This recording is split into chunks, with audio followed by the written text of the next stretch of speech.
Basic Appraisal Procedures, page 170. As mentioned earlier, GBA is usually stated as square feet.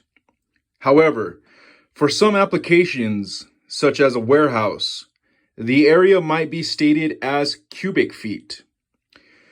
Gross leasable area consists of the total floor area exclusively used by tenants, including below-grade areas. Common areas enjoyed and used by all tenants are not considered in the gross leasable area. Thus, the method is primarily used in multi-tenant non-residential structures. The method for determining gross leasable area is somewhat different than other methods. Here, the area is determined by calculating the area from midpoint between the partitioning walls, as shown in measurement 1. As you can see in the display, it's from the interior wall to the interior wall. In the case that the unit has outside walls, the measurement would extend to the outer surface, as shown in measurement 2. Here's measurement 2. So this wall is an exterior wall, so you add that construction. It's usually half a foot. But on the left side, you're only going to the interior wall. You can see the difference between measuring 1. If they're both interior walls and they have like another apartment next to it, you don't add that construction. Only on measurement 2, if there's an outside wall, you add it. Trade fixtures.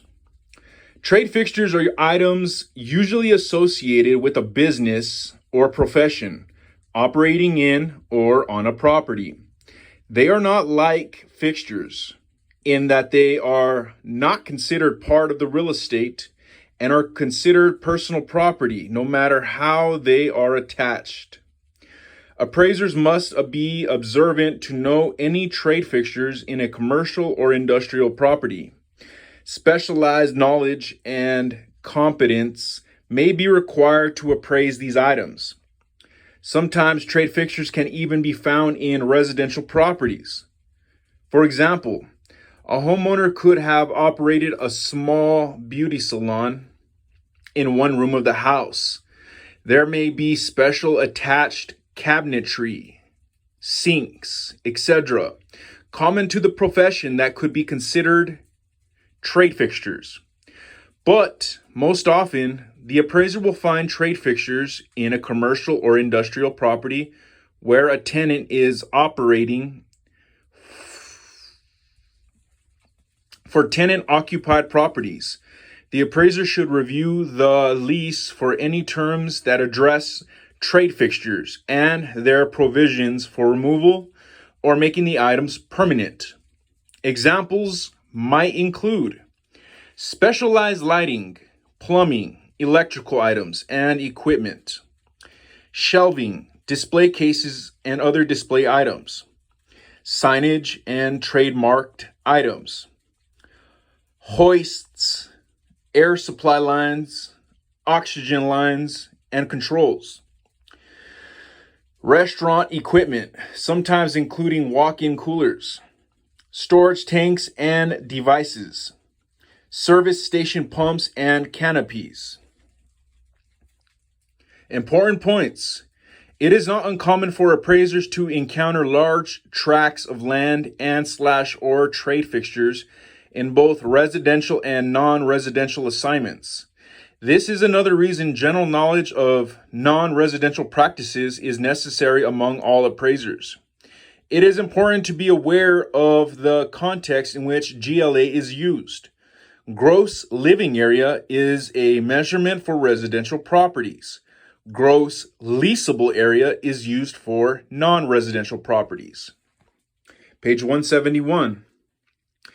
In addition, an appraiser qualified to appraise a commercial property either by credential or competency may be asked to appraise an operating business, including real property. This one case truly demonstrates the need for appraiser/client communication during problem identification. Often, the expectation of the appraiser is to include values for three distinct asset types in the appraisal: tangible real property, tangible personal property, and intangible business assets. Sales contracts for going businesses often simply state a sale price for the entire enterprise, or the going concern. Let's look at all elements of going concern value. For example, if a small established hardware store was for sale, there would be the real property, trade fixtures, including shelving, display cases, signs, attached equipment, etc. Personal property, inventory, non-attached equipment, office furniture, etc.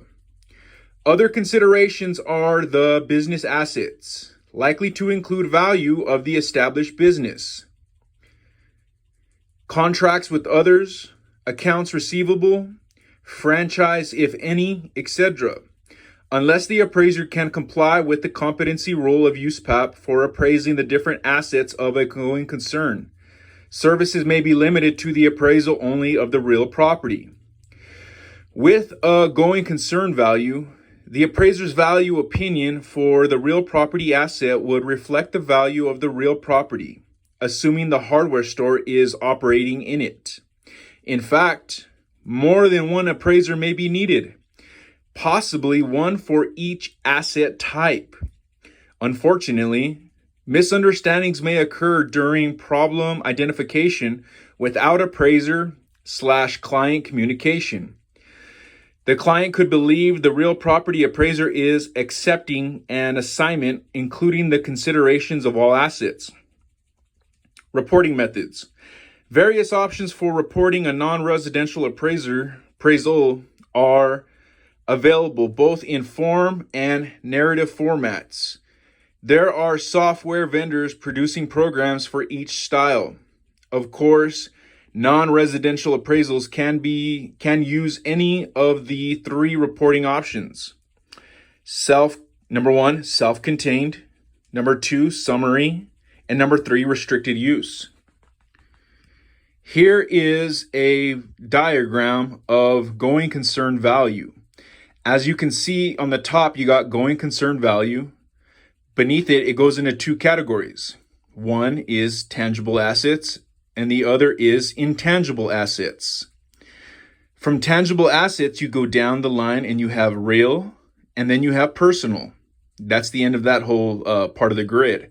However, with intangible assets, you can go down the line and have established business, existing contracts, trade secrets, other assets, and even residual income.